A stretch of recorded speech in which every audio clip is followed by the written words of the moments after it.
Hello and welcome to yet another episode of Embrace Equity podcast. Today we will be discussing the topic of barriers to equity and how to overcome them.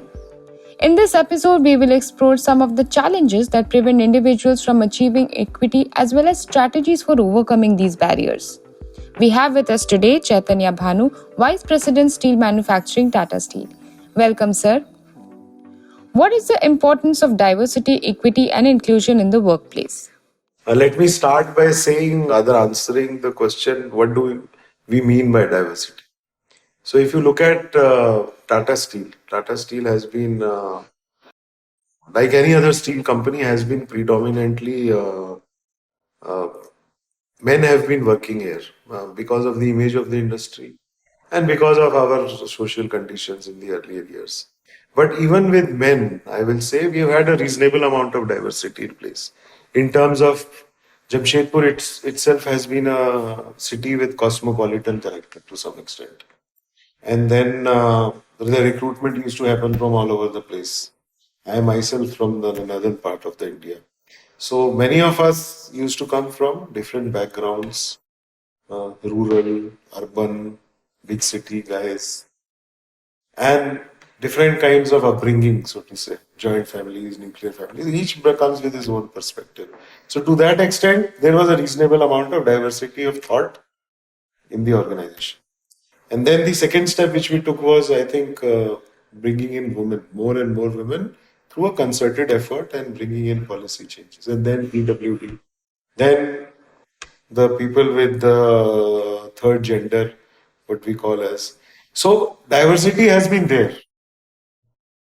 Only thing is we are trying to broaden the horizon. Okay. And then the more diversity you have, the more perspectives you get. And in today's world, it is better to have uh, wider, conflicting, so to say, perspectives so that you can arrive at decisions which are good for the health of the organization. That's interesting. Achieving equity, of course, is not a cakewalk. What do you think? What are some of the common barriers to achieving equity within an organization? I think when you work too long in an organization, uh, there are certain biases which you develop because of the nature of the industry and because of the culture of the organization. And there are some personal blind spots also you have. So you need to be sort of more sensitive to these blind spots. What are my blind spots? Is it do I naturally favor some kind of people?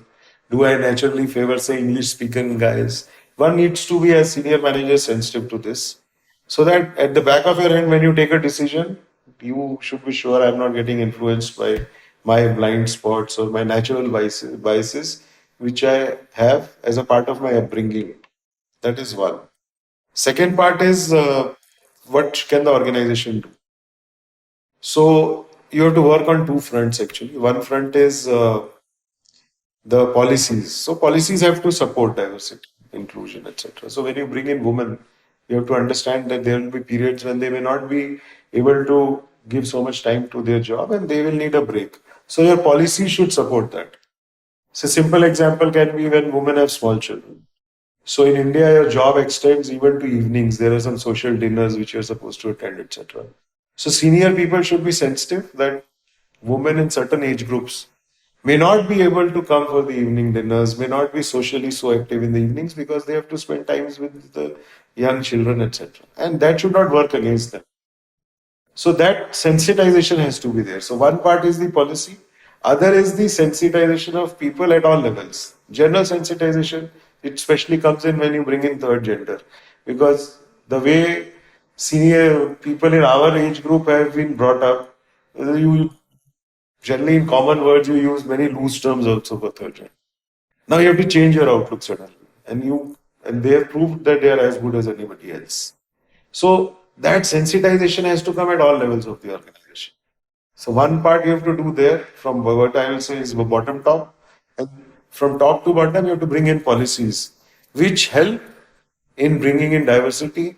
Your rules should be such that it should not happen that a lot of women are joining, but then they get lost somewhere in the organization. They need to continue and build their careers in the organization. And your policy should be conducive or helpful to do that.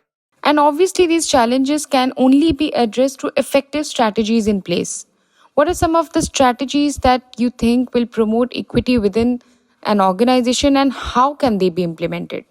So, one thing which we just mentioned was the training part. So, training has to happen at all levels and it has to be very specific. Reverse mentoring can be another good idea because many of us who are from, say, the old school, etc., need also a lot of training to coach ourselves. What are the aspirations of the younger people? What are the aspirations of the diverse workforce? To that extent, I think many of us need reverse mentoring. Many of us. And there should not be any sort of sense of, say, shame or sense of, what do I do, etc. You need to be open, interact with younger people, understand their aspirations, understand the aspirations of women, understand the aspiration of the PWD community. It is for the senior leaders to set examples. Actually.